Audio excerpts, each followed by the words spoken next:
Stay still. She was always right. There was nothing I could do.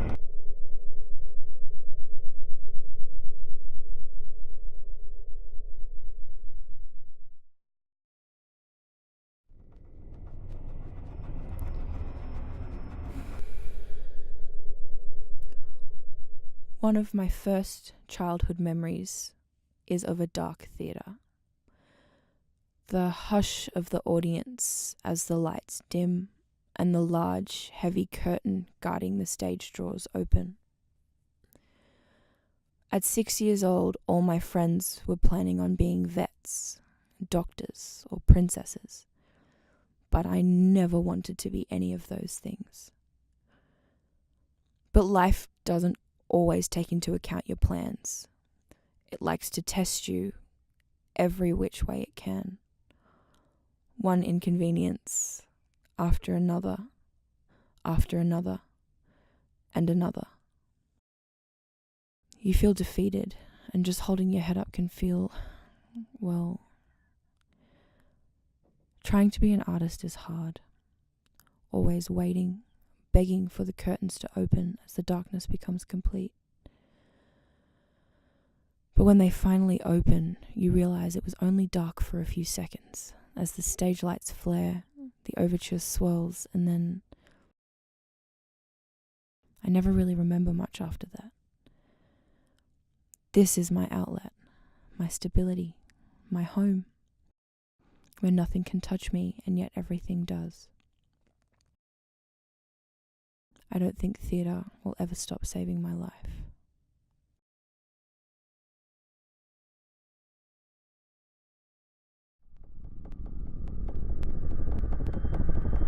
I'll always remember when Mum met Scott. He was nice and caring and funny. He was a butcher. He seemed to be exactly what we needed. Before we knew it, we had moved into his house and put our own up for rent. This was good for a while. His house was so big. But then slowly, so it was almost imperceptible at first, he began to fill it all in with himself. Every room, every object, every single nook and cranny, until there was only him. You could no longer move. You couldn't even breathe. Even the air was his, and still he kept going. Determined to fill the only space we had left. Our thoughts, our ideas, our world were all his. My joyous, always laughing mother was gone, and she was always crying now. And there was nothing I could do. I didn't know how to comfort her. I wanted to confront him. I was supposed to be her protector. I was her protector.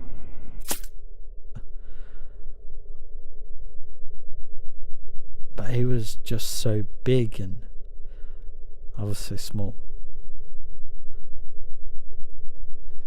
I will never forget the moment my mum said,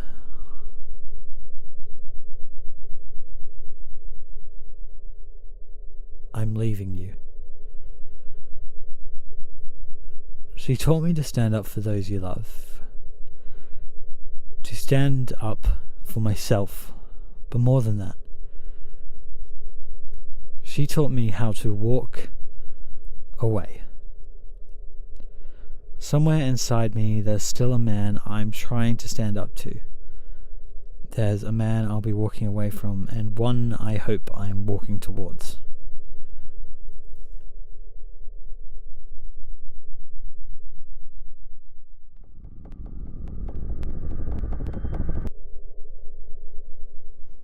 Let me paint you a picture of Miss F. She looked a lot like Miss Frizzle, except with giant wrinkles, dirty blonde hair, and nowhere near as much fashion sense. She always had that look in her eyes, the one that said, "Kill me, and I'm going to slaughter every last one of these children if they disagree with me one more time." It wasn't a classroom. It was a battlefield, and her weapon of choice was a red pen that she wielded with a glee to put a homicidal axeman to shame.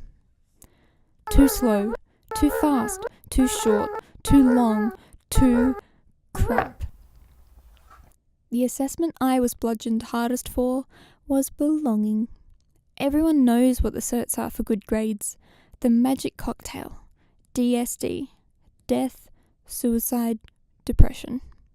I mean, heck, who gives a C to a kid who has just handed in 5 tear-stained pages about depression? The only real creative challenge is to make sure you get the balance right so that you don't have to review your new A-grade prose with the counsellor for the next month.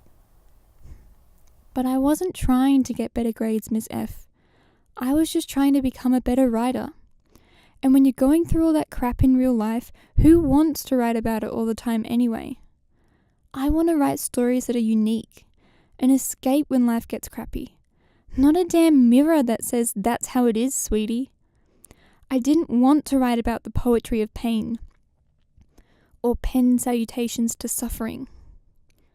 My story was about a strange little boy named Charlie, who found an even stranger little egg.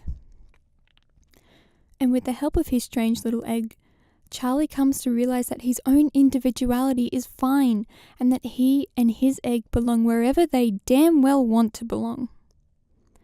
I wasn't trying to rebel or dumb it down. I was searching for a way to point through the suffering and beyond it. So far beyond it that you pass through the veil and onto the other side, where the most precious things, scarce heard and even scarcer seen, can be found. Precious things, like Charlie's strange little egg. I thought it was sweet, sad, funny, and poignant. Miss F said it was unsophisticated. But I need to thank you, Miss F. You didn't teach me anything about Emma or Richard III, but you did manage to teach me one thing. Spite can be an incredibly valuable resource. You lit my fire, and now I'm handing out freaking torches and saying, look, it's okay to fit outside whatever box society wants to trap you in. I'm taking that little egg, and I'm going to make its discovery the most important moment of some little boy's life. And if you don't think that's sophisticated, well, I suggest you get out your red pen and write a letter to my goddamn publisher.